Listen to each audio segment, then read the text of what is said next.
ஸ்ரீமாத்ரே நமஹ.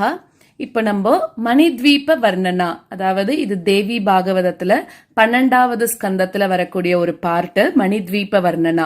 அந்த ஸ்லோகத்தை தான் நம்ம பார்க்க போறோம். இது படிக்கிறதுனால நம்மளுக்கு வீடு சம்பந்தப்பட்ட விஷயம், அதாவது வீடு சம்பந்தப்பட்ட விஷயம்னு வரும்போது ஒருத்தருக்கு ஒரு மாதிரியான கஷ்டங்கள் வரும். 4 விஷயம் காமனா எல்லாருக்குமே இருக்கும். என்ன அப்படின்னா, நம்ம இப்ப ஒரு வீட்டுல இருக்கோம், அந்த வீட்டுல இருந்து வீடு மாறி போறோம். சோ வீடு மாறி போன உடனே ஏதோ நம்மளுக்கு கஷ்டங்கள் வந்துட்டே இருக்கும். அது மாதிரியான ஒரு கஷ்டம். இல்ல இருக்கிற வீட்டிலேயே நம்மளுக்கு நெகட்டிவ் வைப்ஸ் நிறைய தெரிகிற மாதிரி இருக்கும்.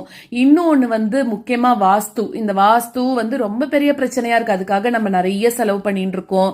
இதை பண்ணு அதை பண்ணு, கட்டின வீட்டை இடிச்ச வீட்டை கட்டினி, அந்த மாதிரி நிறைய வாஸ்து சம்பந்தமான பிரச்சனைகளும் நிறைய வருது.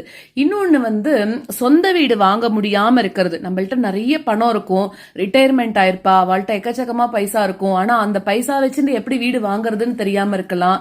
இல்ல வாங்கின வீட்டுல லிட்டிகேஷன்ஸ் இருக்கலாம். அந்த மாதிரி வீட்டு சம்பந்தப்பட்டு வரும்போது நிறைய விதமான பிரச்சனைகள் இருக்கு.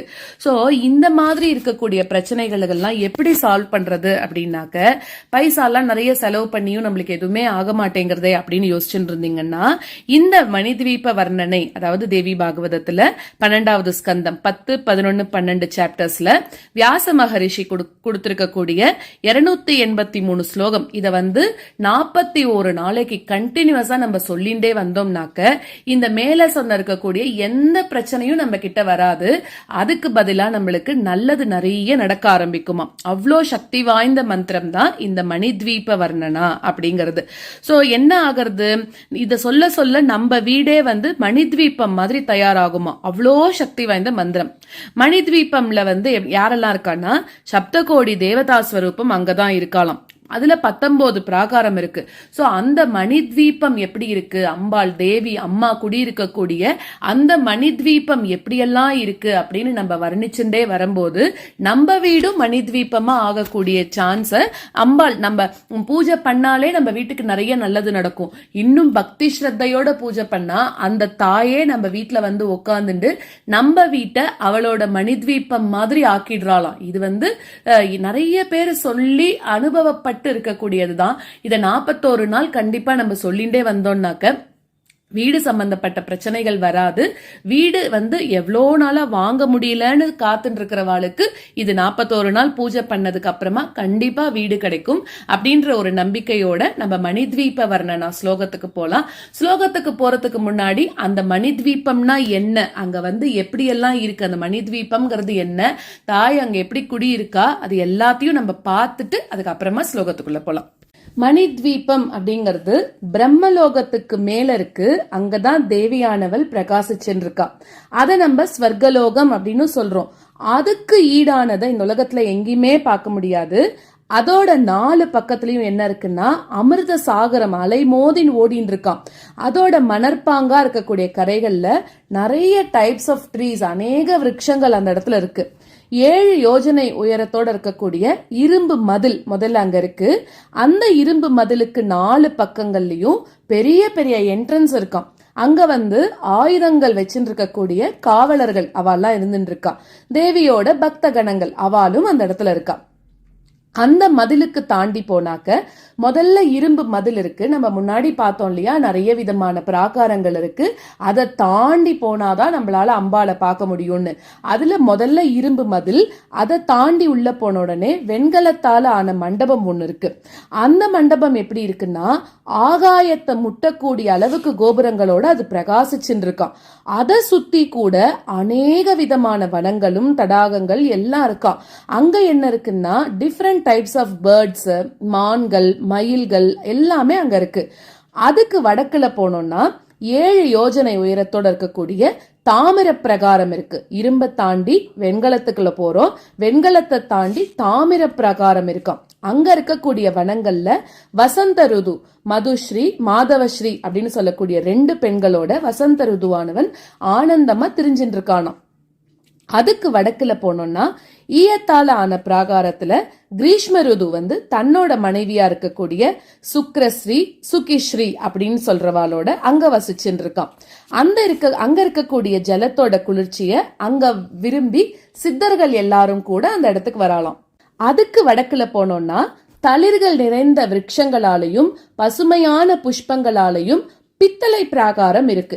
நம்ம ஒரு வீடு கட்டினாலே நிறைய காம்பவுண்ட் வால்ஸ் வச்சு அதுக்கப்புறமா சேஃப்டிக்கு நிறைய வச்சு கட்டிக்கிறோம். இது தாய் குடி இருக்கக்கூடிய வீடு இல்லையா? சோ அதுக்காக நிறைய பிராகாரங்கள் தாண்டி கஷ்டப்பட்டு உள்ள போய் தான் நம்ம அம்பாளை தரிசிக்க முடியும். அப்படின்ற வரிசையில முதல்ல நம்ம இரும்பை தாண்டினோம், வெண்கலத்தை தாண்டினோம், ஈயத்தை தாண்டினோம். அதுக்கப்புறம் இப்ப பித்தளை பிராகாரத்துக்குள்ள போறோம். ஆனா இந்த பிராகாரத்தெல்லாம் தாண்டதுங்கிறது கூட அவ்வளோ சுலபமான விஷயம் இல்ல. இங்க மேகவாகனனா இருக்கக்கூடிய வருஷ ருது இருக்கான். அவனுக்கு கண்கள் என்னதுன்னா மின்னல் தான் அவனோட கண்களாம், மேகம் தான் அவனோட கவசமா இருக்கு, இடி தான் அவனோட சப்தமா இருக்கு, இந்திர தனுசு அவனோட வில்லா இருக்கு, மழை தாரைகளா இருக்கக்கூடிய கணங்களை அவனோட சேனைகளா இருக்கான். நபஸ்ரீ, நபஸ்யஸ்ரீ, ஸ்வரஸ், யாரஸ்ய மாலினி, அம்பா, அதுலா, அனிரதனி, அப்ரமந்தி, மேகயந்திகா, வருஷயந்தி, சிபுனிகா, வாகிதாரா அப்படின்னு சொல்லக்கூடிய 12 சக்திகளும் இவனுக்கு மனைவிகளா இருக்காளாம். அதுக்கு நேர பார்த்தோம்னா 7 யோஜனையோட இருக்கக்கூடிய பஞ்சலோகத்தாலான பிராகாரம் இருக்கு. அதுக்கு நடுவுல மந்திர சாலை ஒண்ணு இருக்கான். அங்கதான் சித்துக்கள்லயே ரொம்ப பெருமையா இருக்கக்கூடிய சித்தர்கள் அவெல்லாம் இந்த இடத்துலதான் வசிச்சுட்டு இருக்காளாம். அவளுக்கு தலைவன் சரத் ருதுவா இருக்கான். அவனுக்கு லக்ஷ்மி, ஊர்ஜ லக்ஷ்மின்னு சொல்லக்கூடிய 2 மனைவிகள் இருக்கான். அதுக்கும் அப்புறம் போனோம்னா பெரிய சிகரங்களோட இருக்கக்கூடிய வெள்ளி பிராகாரம் இருக்கான். அங்க ஹேமந்த ருது தன்னோட கணங்களோட இருந்துட்டு இருக்கான். அவனுக்கு சஹஸ்ரீ, சஹஸ்யஸ்ரீ அப்படின்னு சொல்லக்கூடிய 2 மனைவிகள் இருக்கான். அதுக்கு அப்புறம் போனோம்னா கதம்ப வனங்களால சூழ்ந்த பொன் பிராகாரம் இருக்கும். அங்க பெருக்கெடுத்து ஓடக்கூடிய தேன் அதை சாப்பிட்டு தேவியோட அந்த நிஜ ஆனந்தத்தை சிசிர ருது அப்படின்னு சொல்றவன் அனுபவிச்சுட்டு இருக்கான். அவனுக்கு தபஸ்ரீ, தபஸ்யஸ்ரீ அப்படின்னு சொல்லக்கூடிய 2 மனைவிகள் இருக்கான். அதையும் தாண்டி நம்ம உள்ள போனோம்னா புஷ்பராக பிராகாரம் இருக்கும். ரத்னசாலை அப்படின்னு சொல்லக்கூடிய அங்க திக்பாலகர்கள் அவெல்லாம் அங்க இருந்துட்டு இருக்கா. அதுக்கு கிழக்கு சைட்ல போனோம்னா அமராவதி அப்படின்னு சொல்லக்கூடிய ஒரு பட்டணத்துல இந்திரனானவன் தேவர்களோட சேர்ந்து வசிச்சுட்டு இருக்கானாம். அக்னி திக்குல வன்னியபுரி அப்படின்னு சொல்லக்கூடிய பட்டணத்துல அக்னி ஸ்வாஹா, ஸ்வதா அப்படின்னு சொல்லக்கூடிய 2 மனைவியோடையும் அவனோட கணங்களோடையும் அங்க இருந்துட்டு இருக்கான். தென் திக்குல யமபுரியில யமன் சித்திரகுப்தன் மாதிரி இருக்கிறவாளோட அங்க இருந்துட்டு இருக்கானாம். தென்மேற்கு திக்குல நைருதி அப்படின்னு சொல்றவன் ராட்சசர்களோட தன்னோட பட்டணத்துல இருந்துட்டு இருக்கான். மேற்கு திக்குல வருணன் மீன் மேல ஆரோகணம் பண்ணிட்டு சமுத்திரங்களோட இருந்துன்னு வந்துட்டு இருக்கானாம். வடமேற்கு திக்குல வாயுதேவன் கொடிய கையில வச்சுட்டு மான் மேல அமர்ந்தவனாக யோகிகளோடையும் மாத்ருகணங்களோடையும் இருந்துட்டு இருக்கான். வட திசையில யக்ஷபுரியில விருத்தி, ரித்தி அந்த மாதிரி இருக்கக்கூடிய சக்திகளோடையும் நவநிதிகளோடையும் மணிபத்ரன், பூர்ணபத்ரன் இந்த மாதிரி இருக்கக்கூடிய யக்ஷ சேனாதிபதிகளோடையும் குபேரனானவன் இருந்துட்டு இருக்கானாம். வடகிழக்கு திசையில ருத்ரபுரியில ஈசானன் அப்படின்னு சொல்லக்கூடிய ருத்ரன் இருக்கான். ருத்ர கூட்டங்களும் பத்ரகாளி மாதிரி இருக்கக்கூடிய மாத்ருகா கணங்களும் வீரபத்ரர் அந்த மாதிரி இருக்கிறவாலும் இந்த இடத்துல இருந்துட்டு இருக்காளாம். புஷ்பராகமயமான அந்த பிராகாரத்துக்கு அதையும் தாண்டி போனாக்க கோபுர வாசல்களோட கூடின பத்மராக பிராகாரம் அங்க நம்மளுக்கு தெரியறது. அங்க 64 கலைகளும் சக்தி ரூபமாக அந்த இடத்துல இருந்துட்டு இருக்காளாம். பிங்கலாட்சி, விசாலாட்சி அந்த மாதிரி ஒரு 64 பேர் இந்த இடத்துல இருந்துட்டு இருக்கா. அந்த பிராகாரத்தையும் தாண்டி போனோம்னாக்க கோமேதக பிராகாரம் இருக்கான். குங்குமம் மாதிரி செவப்பாக பிரகாசிக்கக்கூடிய அங்க பைசாச முகம் வச்சுட்டு இருக்கக்கூடியவாளும் கையில சக்கரத்தை வச்சுட்டு இருக்கக்கூடியவாளும் மகாதேவிகளாகிய அந்த 32 சக்திகள் அந்த இடத்துல இருந்துட்டு இருக்காளாம். வித்யா, ஹ்ரீ, புஷ்டி, பிரக்ஞா அந்த மாதிரி ஒரு 32 பேர் அந்த இடத்துல இருந்துட்டு இருக்கா. ஒருத்தரும் 10 அக்ரோனி சேனைகளோடையும் அந்த இடத்துல குடியிருக்காளாம். கோமேதக பிராகாரத்தை தாண்டி உள்ள போகும்போது கோபுரங்களோட சேர்ந்த 10 யோஜனை உயரத்துல இருக்கக்கூடிய வஜ்ர பிராகாரம் இருக்காம். அங்க யாரு இருக்கான்னா தேவியோட பரிஜனங்கள் எல்லாரும் அந்த இடத்துல இருந்துட்டு இருக்காளாம். அனங்க ரூபா, அனங்க மதனா, சுந்தரி, மதனாதுரா, புவனவேகா இந்த மாதிரி இருக்கக்கூடிய சப்த மாதர்களும் மகாலட்சுமி இந்த மாதிரி எல்லாரும் இந்த இடத்துல இருந்துட்டு இருக்காளாம். அதையும் தாண்டி இந்திரநீல பிராகாரம் இருக்கு. அங்க நிறைய யோஜனை விசாலமாக இருக்கக்கூடிய இருக்கக்கூடிய சக்கரம் மாதிரி இருக்கக்கூடிய அமைப்புல தாமரை 16 கோணங்களோட இருக்கிற மாதிரி அந்த இடத்துல நம்மளுக்கு காட்சி கொடுக்கறதா.